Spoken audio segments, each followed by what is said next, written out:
குட்டீஸ், price Lord. எல்லாம் எப்படி இருக்கீங்க? நீங்கள் கத்துறக்குள்ள விசுவாசமாக இருப்பீங்க நான் நம்புகிறேன். ஹாய் ஷைனி, எப்படி இருக்க? நான் நல்லா இருக்கேங்க்கா, நீங்கள் எப்படி இருக்கீங்க? நான் சூப்பராக இருக்கேன் ஷைனி. ஓகே குட்டீஸ், நம்ம இந்த வீக் சண்டே கிளாஸ்க்குள்ளார வந்துட்டோம். ஸ்டார்டிங் எப்பவும் போல் என்ன பண்ணுவோம் ஷைனி? ப்ரேயர்க்கா. ஆமாம், ப்ரேயர் தான் பண்ணுவோம். ப்ரேயர் பண்ணும்போது எப்படி இருக்கணும்? கண்ணை மூடி முட்டி போட்டு கை கூப்பணும்க்கா.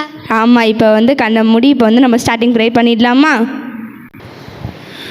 ஹாய் குட்டீஸ், எல்லோரும் எப்படி இருக்கிறீங்க? நல்லா இருக்கிறீங்களா? சரி, நம்ம தொடக்க ஜெபம் பண்ணலாம். எல்லா கண்களையும் மூடுவோம். எங்கள் அளவுக்கு அதிகமாக இன்னும் சீக்கிரம் நம்மளை பரலோகத்தின் தகப்பனே, அருமையான ஆண்டவரப்பா, இந்த வேலைக்காய் நன்றி செலுத்துகிறோம். இந்த வேலையில் எங்கள் தாவே உங்களுடைய சமூகத்தை நோக்கி நாங்கள் பார்க்கிறோம். இந்த ஆன்லைன் மூலியமாக நடக்கிற ஆண்டவரே, இந்த சண்டே கிளாஸ் ஊழியத்தை கற்று நீங்கள் ஆசீர்வதிங்கப்பா. இந்த ஊழியத்தின் மூலமாகப்பா அநேக பேர் ஆண்டவரே ரட்சிப்பு அடைய வேண்டுமாய் கூட நாங்கள் செபிக்கிறோம். இச்சிறிலும் ஒருவனாகிலும் கெட்டு போவது பரலோகத்தில் இருக்கிற பிதானுடைய சித்தம் அல்ல என்ற வேதத்தை நாங்கள் வாசிக்கிறோம். அப்படியே ஆண்டவரே சிறு பிள்ளைகளுக்கு ஆண்டவரப்பா கத்தரை குறித்து ஆண்டவரே அப்பா சுத்தரிக்கிற ராஜா வெளிப்பாடை ஆண்டவரே இந்த சண்டே கிளாஸ் மூலியமாக கத்தினீர் ஆண்டவரே கொடுக்க வேண்டுமாய் கூட நாங்கள் செபிக்கிறோம். இந்த சண்டே கிளாஸை கத்தர் ஆசீர்வதிங்கப்பா. ஒவ்வொரு பகுதியிலும் கத்தருடைய நாமம் மகிழப்பட்டும் என்று நாங்கள் செபிக்கிறோம். ஆண்டவரப்பா, இந்த சண்டே கிளாஸை ஆண்டவரப்பா ஆன்லைன் மூலம் பார்க்குற ஒவ்வொருடைய உள்ளத்திலும் ஆண்டவரே இங்கு சொல்லப்படுகிற ஒவ்வொரு கத்தருடைய வார்த்தைகளும் கிரியை செய்யட்டும் என்று நாங்கள் செபிக்கிறோம். அந்த வார்த்தை ஆண்டவரப்பா ஒரு ரட்சிப்பை கொடுக்கட்டும் என்று நாங்கள் செபிக்கிறோம். அப்பா, அடுத்த ஒருவருக்கு வேண்டிய ஞானத்தை கொடுங்க ஆண்டவரே, கிருபை கொடுங்கப்பா. தொடக்கம் முதல் முடிவு பரியந்தும் ஒவ்வொரு பகுதியிலும் கர்த்தருடைய நாமம் மகிமைப்படட்டும். உங்களுக்கு கரத்தில் ஒப்பு கொடுக்குறோம். பொறுப்படுத்திக் கொள்ளுங்க, வழி நடத்துங்க. செபிக்கிறோம் நல்ல பிதாவே, ஆமென். ஓகே குட்டீஸ், எல்லோரும் சூப்பராக ஸ்டார்டிங் ப்ரேயர் பண்ணி முடிச்சிட்டோமா? நெக்ஸ்ட் என்ன பார்க்க போகிறோம் ஷைனி? டான்ஸ்க்கா. ஆமாம், டான்ஸ் தான் பார்க்க போகிறோம். சரி, ஓகே குட்டீஸ், உங்களுக்குலாம் இந்த வீக்கோட டைட்டில் தெரியுமா? தெரியாதா? இருங்க ஷைனி அக்கா கிட்ட கேட்போம். ஷைனி, உனக்கு இந்த வீக் டைட்டில் தெரியுமா? தெரியாதே. தெரியாதா? சரி, இப்போ நம்ம டான்ஸ் பார்க்க போகிறோம்ல, அதில் தான் டைட்டில் இருக்குது. நீங்கள் என்ன பண்ணணும்? டான்ஸ் ஆடிக்கிட்டே அந்த டைட்டில் கண்டுபிடிக்கணும். இப்போ டான்ஸ் பார்த்துடலாமா?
பாவத்தை விட்டு ஓட வேண்டுமே, ஞானத்தை நீயும் பெற வேண்டுமே, மேலே மேலே உயர வேண்டுமே. ஞானமாய் வாழ்ந்திடு தம்பி, ஞானமாய் வாழ்ந்திடு தம்புராய், ஞானம் உலகில் முக்கியம். இதை அறிந்து வாழ்ந்திடு தம்பி, இதை அறிந்து வாழ்ந்திடு தந்தாய்.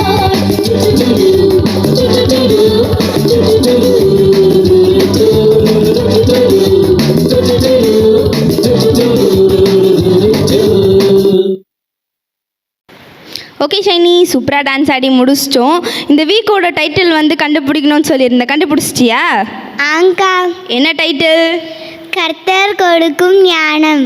ஆமாம், கர்த்தர் கொடுக்கும் ஞானம். இப்போ அதை குறித்து தான் நம்ம இந்த வீக் ஃபுல்லாகவே பார்க்க போகிறோம். இப்போ அதை குறித்து இப்போ நம்ம ஸ்டார்டிங் என்ன பார்க்க போகிறோம்? பைபிள் வேர்ட்ஸ்க்கா. ஆமாம், பைபிள் வேர்ட்ஸ் தான் பார்க்க போகிறோம். டான்ஸ் ஆடி முடிச்சிட்டோம். அந்த ஞானத்தை குறித்து இப்போ நம்ம நெக்ஸ்ட் பைபிள் வேர்ட்ஸ் பார்க்க போகிறோம். பைபிள் வேர்ட்ஸ் அக்கா சொல்லி தரும்போது நீங்கள் என்ன பண்ணணும் குட்டீஸ்? அதை மெமரி பண்ணி சொல்லணும். நீ மெமரி பண்ணுவியா ஷைனி? ஆங்கா. ஓகே ஷைனி, இப்போ நம்ம பைபிள் வேர்ட்ஸ்குள்ளே போயிடலாமா? ஹாய் குட்டீஸ், பிரைஸ் எல்லோரும் எப்படி இருக்கீங்க? நீங்களாம் கற்றுக்குள் சந்தோஷமாக இருப்பீங்க நான் விசுவாசிக்கிறேன். ஓகே குட்டீஸ், இப்போ இந்த நாளில் நம்ம பைபிள் வச்சுக்குள்ளே போகலாமா? என்ன தலைப்பு கண்டுபிடிச்சிங்களா? அக்கா சொன்னாங்களா? கர்த்தர் கொடுக்கும் ஞானம். ஞானத்தை குறித்து ஒரு வசனம் பார்க்கலாம். நீதிமொழிகள் 9ஆம் அதிகாரம் 10ஆம் வசனம்.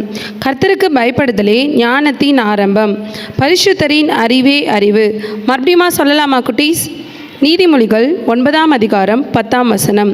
கர்த்தருக்கு பயப்படுதலே ஞானத்தின் ஆரம்பம், பரிசுத்தரின் அறிவே அறிவு. ஓகே குட்டீஸ், இப்போ இதுக்கான மீனிங் பார்க்கலாமா? கர்த்தருக்கு பயப்படுதலே ஞானத்தின் ஆரம்பம் அப்படின்னா, நம்ம கர்த்தருக்கு அப்போ நம்ம பயந்துகிட்டே இருக்கணுமா? அவர் எப்பயுமே அந்த பயந்தால் தான் நம்மளுக்கு அந்த ஞானம் கொடுப்பாரா அப்படின்றது இல்லை. நம்ம மனுஷனுக்கு எந்த ஒரு மனுஷனுக்குமே நாம் பயப்படவே கூடாது. அதன் மூலிமா நம்மளுக்கு நிறைய கண்ணி தான். மனுஷனுக்கு பயப்படுதல் என்ன வரும்? கண்ணியை வருவிக்கும் அப்படின்னு சொல்லிட்டு சொல்லப்பட்டிருக்கு. நம்ம யாருக்கு பயப்படணும்னா கர்த்தர் ஒருவருக்கு மாத்திரம்தான் நாம் எப்பவுமே என்ன பண்ணணும்?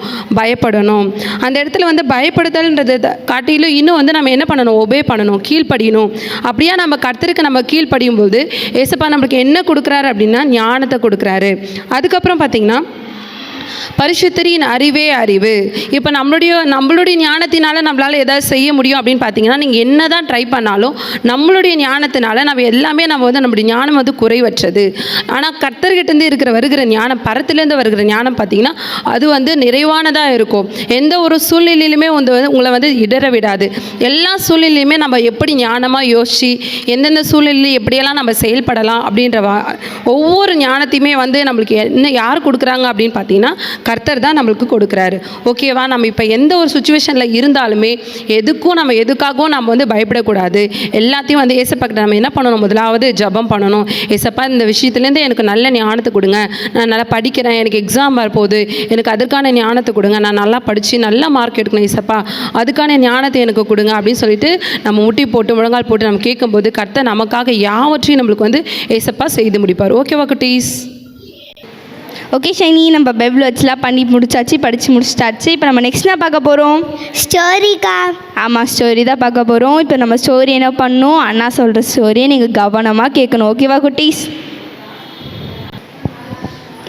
ஹாய் குட்டீஸ், நம்ம எல்லாருமே கதைக்கு நேரம் நம்ம போவோம். இன்றைக்கு பார்த்தோன்னு சொன்னீங்கன்னா உங்களுக்கு ஒரு ஸ்டோரி உங்களுக்கு அழகாக சொல்கிறேன். சாலமோன் ராஜான்னு சொல்லிட்டு ஒருத்தர் இருந்தார். அவர் பார்த்துன்னு சொன்னீங்கன்னா அவர் அரசாண்ட அந்த ராஜ்யத்தில் பார்த்துன்னு சொன்னீங்கன்னா 2 ஸ்திரீகள் வந்தாங்க. பார்த்துன்னு சொன்னீங்கன்னா ஒரு பஞ்சாயத்து அவங்களுக்கு வந்தது. நம்ம சொன்ன போனோன்னா 2 ஸ்திரீ என்ன பண்ணாங்க, ராஜ அரண்மனைக்கு இதுமாரி என்னுடைய குழந்தை பார்த்திங்கன்னா இறந்து போயிடுச்சு அப்படின்னு சொல்லிட்டு 2 ராஜஸ்திரீ என்ன பண்ணாங்க, சாலமோனுடைய அரண்மனைக்கு வந்தாங்க. அரசவைக்கு 2 பேரும் என்ன பண்ண ராஜா கிட்ட சொல்கிறாங்க. ராஜா என்ன பண்ணுறாரு, ஒரே ஒரு குழந்தை தான் அங்கே இருக்குது, ஆனால் 2 பேர் வராங்க. 2 பேர் என்ன சொல்கிறாங்க, இது என்னுடைய குழந்தை, இது என்னுடைய குழந்தைன்னு சொல்லிட்டு 2 பேரும் மாற்றி பார்த்தேன்னு சொன்னீங்கன்னா அந்த ராஜாவினுடைய அரண்மனையில் மாற்றி அவங்க சொல்கிறாங்க. அப்படி சொல்லும்போது பார்த்துன்னு சொன்னீங்கன்னா ஒருத்தர் சொல்கிறாங்க, எனக்கும் அவங்களுக்கும் பார்த்திங்கன்னா ஒரு 2 நாள் வித்தியாசத்தில் குழந்தை பிறந்தது. ஆனால் அவங்க என்ன பண்ணாங்க, திரும்பி படுக்கும் பொழுது அவருடைய குழந்தை இறந்து போயிடுச்சு. இறந்து போன குழந்தைய என்னுடைய பக்கத்தில் வச்சுட்டு என்னுடைய குழந்தைய எடுத்துன்னு போயிட்டு அங்கே வச்சுக்கினாங்க, பக்கத்தில் வச்சுட்டாங்க. ஸோ இருந்தது என்னுடைய குழந்தை இல்லை, அது அவங்களுடைய குழந்தை அப்படின்னு சொல்லிட்டு ஒரு ஸ்திரீ சொல்கிறாங்க. இன்னொரு ஸ்திரீ பார்த்தோன்னு சொன்னீங்கன்னா இல்லவே இல்லை, அவங்களுடைய குழந்தை தான் இறந்தது அப்படின்னு சொல்லிட்டு என்ன பண்ணுறாங்க, இன்னொரு ஸ்திரீ மாற்றி சொல்கிறாங்க. ஆனால் அங்கே இருக்கிறது பார்த்திங்கன்னா ஒரே ஒரு குழந்தை. இப்படி மாற்றி சொன்ன உடனே ராஜாவுக்கு ஒன்றுமே புரியலை. இது உண்மையான தாய் யார் அப்படின்னு சொல்லிட்டு ராஜாவுக்கும் அவங்க சொல்லும் போது புரியலை. அதுக்கடுத்து அங்கே இருக்கிற அரசவையில் இருக்கிற எல்லாருக்குமே அவங்களுக்கு புரியவே இல்லை. சரி, ராஜா என்ன பண்ணார், சரி அப்படியே என்ன பண்ணார், கொஞ்ச நேரம் யோசனை பண்ண உடனே அங்கே அரண்மனையில் பார்த்தீங்கன்னா நிறைய சோல்ஜர்ஸ் இருப்பாங்க. அவங்கள என்ன பண்ணார், அவர் கூப்பிட்ட உடனே இங்கே வாங்க அப்படின்னு சொன்னார். அங்கே இருக்கிற என்ன பண்ணார், சோல்ஜர்ஸ் எல்லாம் வந்தாங்க. வந்த உடனே என்ன பண்ணார், நீங்கள் என்ன பண்ணுங்கள், வாளை எடுத்து என்ன பண்ணுங்க, இந்த குழந்தைய வந்து ரெண்டாக வெட்டி என்ன பண்ணுங்க, இவங்ககிட்ட பாதி அவங்ககிட்ட பாதி என்ன பண்ணுங்க, குழந்தைய கொடுத்துருங்க சரிசமமா அப்படின்னு சொல்லிட்டு அவர் சொன்னார். உடனே என்ன பண்ணார், அந்த சோல்ஜர்ஸ் உடனே வந்தார். அவருடைய கையில் இருக்கிற அந்த என்ன பண்ணார், பட்டயத்தை உருவி குழந்தைக்கு நேராக என்ன பண்ணார், வெட்டுறதுக்கு அவர் போனார். உடனே என்ன பண்ணாங்க, அதில் இருக்கிற 2 ஸ்திரீயில் ஒரு ஸ்திரீ என்ன பண்ணாங்க, ராஜா நீங்கள் என்ன பண்ணுங்கள், குழந்தையை நீங்கள் வெட்டாதீங்க, குழந்தையை நீங்கள் கொலை செய்யாதீங்க, இந்த குழந்தை வந்து பார்த்துன்னு சொன்னீங்கன்னா அவங்ககிட்ட இருக்கட்டும் அப்படின்னு சொல்லிட்டு ஒருத்தர் சொன்னாங்க. ஆனால் இன்னொருத்தர் ஸ்திரீ நான் சொன்னாங்க, இல்லை நீங்கள் என்ன பண்ணுங்கள், குழந்தையை நீங்கள் வெட்டுங்க அப்படின்னு சொல்லிட்டு சொன்னாங்க. சொன்ன உடனே பார்த்துன்னு சொன்னீங்கன்னா அங்கே இருக்கிற ராஜாவாகிய சாலமோன் பண்ணுறாரு, இவங்க 2 பேர் பேசுகிறதையே உற்று நோக்கி கவனிக்கிறாரு. அதே சமயம் அங்கே இருக்கிற அந்த அரண்மனை இருக்கிற எல்லாருமே இங்கே நடக்கிற சம்பவத்தை எல்லாருமே என்ன பண்ணுறாங்க, கூர்ந்து கவனிக்கிறாங்க. ஏன்னு சொன்னீங்கன்னா இங்கே 2 பேரும் பார்த்துன்னு சொன்னேன், இது என்னுடைய குழந்தை அப்படின்னு சொல்லிட்டு என்ன பண்ணாங்க, ராஜா கிட்ட வந்து என்ன பண்ணுறாங்க சொல்கிறாங்க.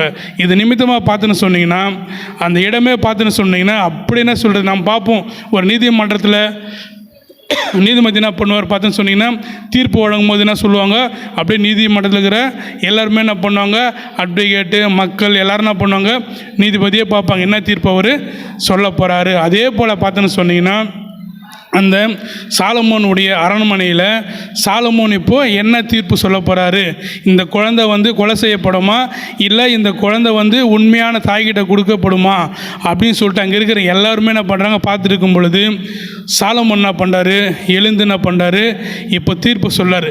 என்ன தீர்ப்புன்னு பார்த்துன்னு சொன்னீங்கன்னா, அங்கே 2 பேர் இருந்தாங்க. அதில் ஒருத்தர் என்ன பண்ணாங்க, இந்த குழந்தைய கொலை செய்யாதீங்க அப்படின்னு சொல்லிட்டு ஒருத்தர் சொன்னாங்க. ஆனால் இன்னொருத்தர் என்ன சொன்னாங்க பார்த்துன்னு சொன்னீங்கன்னா, இந்த குழந்தைய என்ன பண்ணுங்க, கொலை செய்து சரிசமமாக கொடுங்க அப்படின்னு சொல்லிட்டு ஒருத்தர் சொல்கிறாங்க. உடனே சாலமோன் என்ன பண்ணுறாரு, அந்த வெட்ட வந்த சோல்ஜர்ஸை நோக்கி அவர் சொல்கிறாரு, நீ நிறுத்து அப்படின்னு சொல்லிட்டு சொன்ன உடனே அவன் என்ன பண்ணுறான், அந்த குழந்தைய வெட்டாமல் அப்படியே நின்ன உடனே சாலமோன் சொல்கிறாரு, கொலை செய்யாதீங்க அப்படின்னு சொல்கிறாங்க பார்த்தீங்களா, அவங்க தான் உண்மையான தாய். கொலை செய்ய சொல்கிறாங்க பார்த்தீங்களா, அவளுடைய குழந்தை தான் இறந்து போயிட்டுருக்கு. எப்படின்னு சொன்னீங்கன்னா, தன்னுடைய குழந்தை சாகக்கூடாது, தன்னுடைய குழந்தை உயிராக இருக்கணும் அப்படின்னு நினைக்கிறாங்க பார்த்தீங்களா, அவங்க தான் உண்மையான தாய். அதனால் இந்த குழந்தையினுடைய தாய் இவங்க தான் அப்படின்னு சொல்லிட்டு ஒரு உண்மையான ஒரு நியாயமான ஒரு தீர்ப்பை பார்த்துன்னு சொன்னீங்கன்னா சாலமோன் கொடுக்குறாரு. ஸோ அப்படி தீர்ப்பை அவர் சொல்லும்போது பார்த்துன்னு சொன்னீங்கன்னா அங்கே இருக்கிற ஜனங்கள், அங்கே இருக்கிற அரசவையில் இருக்கிற மந்திரிகள் எல்லோருமே பார்த்துன்னு சொன்னீங்கன்னா சாலமோனுடைய இந்த தீர்ப்பை பார்த்து எல்லாருமே ரொம்ப வியப்பாக பார்த்தாங்க. ஏன்னு சொன்னால் இப்படிப்பட்ட தீர்ப்பை கொடுப்பதற்கு காரணம் கர்த்தர் தான் சாலமோனுக்கு அப்படிப்பட்ட ஞானத்தை கொடுத்தார். அதனால் இப்படிப்பட்ட ஞானம் கிடைக்க கர்த்தர் சாலமோனுக்கு உதவி செய்தார். இப்படிப்பட்ட அந்த ஞானத்தை பார்த்து அங்கே இருக்கிற ஜனங்கள் எல்லோருமே பார்த்துன்னு சொன்னீங்கன்னா வியப்படைந்து போனார்கள். இது வந்து ஒரு சரியான தீர்ப்பு, இதுதான் உண்மையான தீர்ப்பு.